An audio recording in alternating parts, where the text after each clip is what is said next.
सामाजिक न्याय मंत्री संजय शिरसाट यांनी जरांगे पाटलांची भेट घेतलेली आहे आणि त्यानंतर ते संवाद साधतायत. आपण थेट जाऊयात.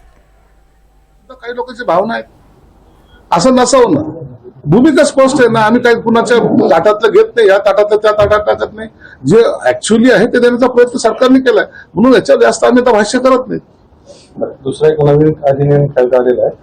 कामगारांना आधी 8-9 तास काम करायला लागायचं कायद्यानुसार, पण आता ते 12 तास काम करावं लागतं, असा डायरेक्ट कायदाच केलाय. तो तसा कायदा नाहीये. आपला काहीतरी गैरसमज होतोय की जर कामगाराला जो 8 तासाचा कायदा होता त्यानुसार तुम्हाला काम करायची, तुम्हाला पहिले कंपल्सरी 8 तासाचा होता.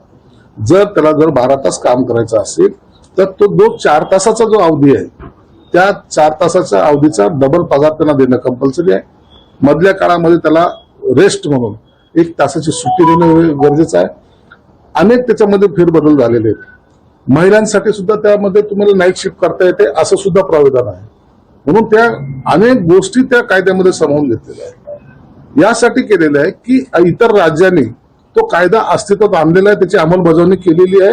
आणि जर महाराष्ट्र प्रगतीपथावर घेऊन जायचं असेल, आपली इफिशियन्सी दाखवायची असेल, आपल्याकडे पुन्हा अट्रॅक्ट करायचं असेल तर आपण काम केलं पाहिजे, ही त्याच्या मागची भूमिका आहे. म्हणून महाराष्ट्राला गती देण्यासाठी आणलेले हा कायदा आहे आणि त्याच्यामध्ये कामगारांना जास्त बेनिफिट कसा मिळेल हा त्याच्यात सगळ्या गोष्टी समावेश केलेल्या आहे.